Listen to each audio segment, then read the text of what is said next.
Now joined with our guests here, David Spears in Canberra, Adam Lockyer from the US Studies Centre, and Stephen Loosley, of course, a long-time analyst of American politics. And David Spears, I'll go directly to you to get your assessment of what you took out of this speech from President Obama.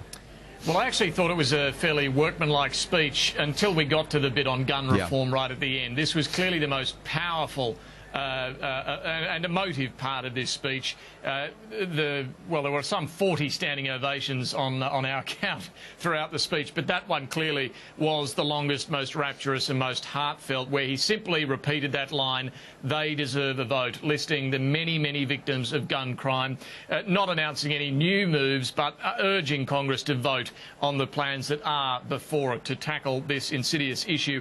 I also thought a couple of other interesting elements, climate change.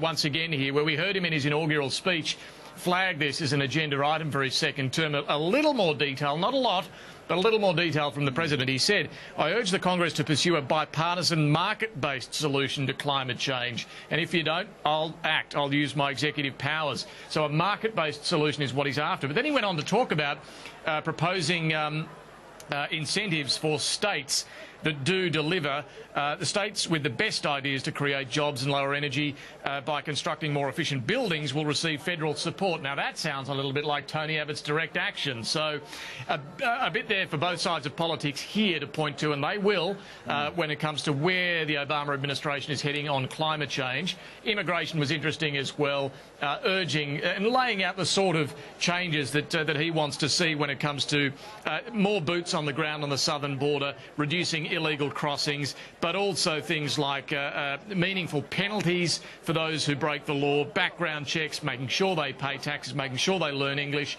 A tough love message there that Congress clearly was keen to hear. And then the other issues you mentioned, Afghanistan, a little bit of a mention for North Korea and Iran, but didn't get too tough on them, I didn't think, today. The main focus, as you say, was clearly on the sort of deficit reduction message we heard through the campaign. Yes, and that pathways to citizenship where he touched on with immigration. Stephen Loosley, you were looking for a memorable moment. We got the memorable moment when it came to guns. They deserve a vote is a line that will resonate for a very long time. Like Bill Clinton's remark that the era of big government is over, or George W. Bush, the reference to the axis of evil. I think that line will endure. I agree with the observations David's made, but from an Australian perspective it was interesting that the President referred specifically to the Trans-Pacific Partnership, the new and also the partnership with Europe as well. Exactly, which is quite massive in terms of its impact, were it to be successfully negotiated with the European Union. So I thought that was very significant in terms of America's foreign relations. But there's no question that gun safety will be the issue that emerges from this State of the Union address. The immigration changes will have a profound impact on the United States for the better in terms of the social and cultural and economic fabric, but in terms of the political fabric it will have a profound impact too, because the Democrats have become dominant amongst Hispanics and Latinos. If that were to continue, eventually the state of Texas will shift into the Democratic and as they've shown, there are votes in that. The Republicans won't win the presidency without it. Well, if Texas were to join California, New York, and of more recent times Florida in the Democratic camp, a Republican candidate cannot win the presidency of the United States. So potentially it has a profound impact upon American political life. Adam Lockyer, we heard this refrain, "This time it is different," when it came to guns. We also heard the President talking about building partnerships, not being rivals. But are we still left with the fundamental divide? We saw John Boehner there, the Speaker, looking very uncomfortable. He barely clapped, he barely got to his feet, he twitched and he twisted in his chair. This is an indication of the job that he has to do to bring the Republican Party with him, let alone Obama being able to reach out to them. Yes, so I think there was three issues where Obama really was pushing the House Republicans to try and get on board. The first one was trying to push through the housing refinancing issue. That's a bill that's already in Congress that he wants to be brought before himself. He's going to sign that straight into law. The second one was immigration reform. You saw that he was really trying to push the Republicans on that issue as well. And the third was guns. And I think that on all those three issues, he's got public opinion on his side. They're the three things that he has well over 50% of public opinion supporting his initiatives, and they're the things that I think that he was really pushing Congress to try and get through and bring to the White House. David Spears, you spoke to Stephen Smith recently about the drawdown of troops in Afghanistan and troops returning to Australia. We heard from the President there saying by the end of 2014 the American war in Afghanistan will be over, but not the American involvement. The question is going to be, what remains? How strong will Afghanistan be in being able to pick up the reins and continue the fight against the militancy? Yeah, and look, in some ways the clock's ticking on this. We're getting closer to that point, end of 2014, when a decision clearly has to be made. But on the other hand, you can't make a firm decision until you really have a good understanding of what's going to be required in Afghanistan. We know that by then Afghanistan will be able to take control of its own security, but is going to need some ongoing support. That's going to involve boots on the ground, majority American, but Australia will be there as well, you would expect. It's going to require money as well, and that will go to keeping the Afghan National Army and Afghan National Police operational, and also helping them on the civil side of things as well, when it's building up the judiciary, the public service, the functioning of a democracy that's going to need ongoing support for quite some time.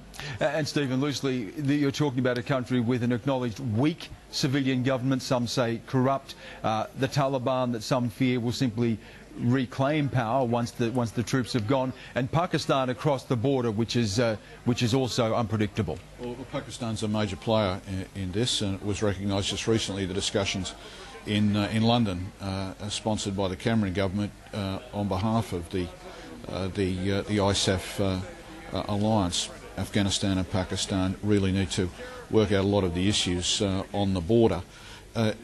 We should hark back to after the Soviet withdrawal at the end of the 80s, after 10 years.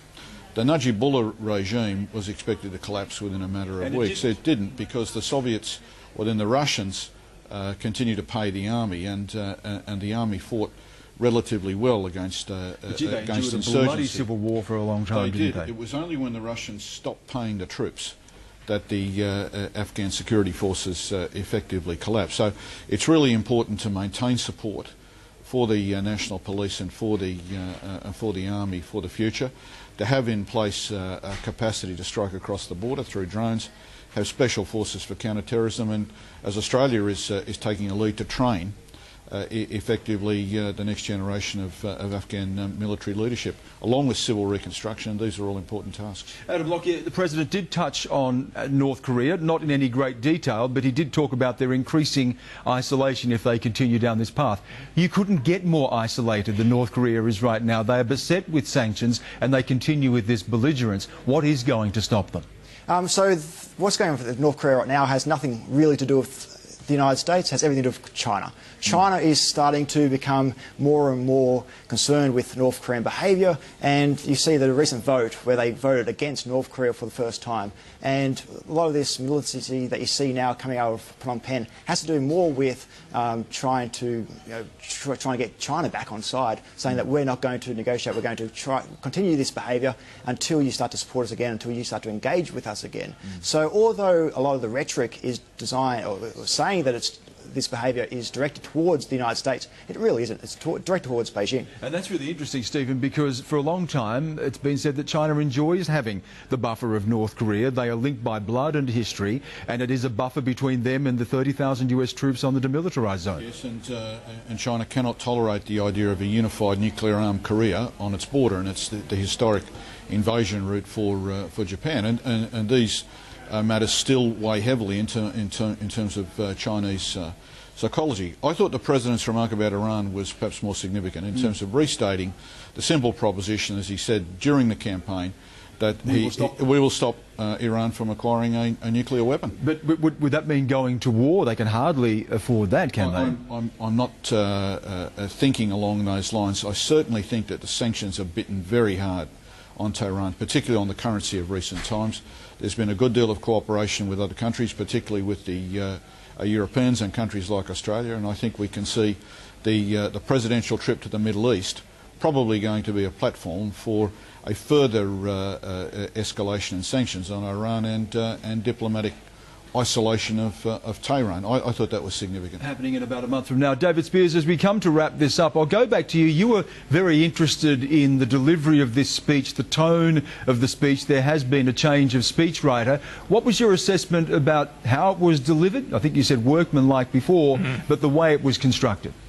Yeah, I thought the final bit on the gun law reform was far more rousing, but the bulk of the speech was pretty straightforward, down to business now. I don't think, President Obama has gone from campaign mode into governing mode. He doesn't have anywhere near as much pressure on him now as he did last year. He can get on with trying to achieve the many things we've just talked about and heard from the President. He can take it up to those opponents in Congress.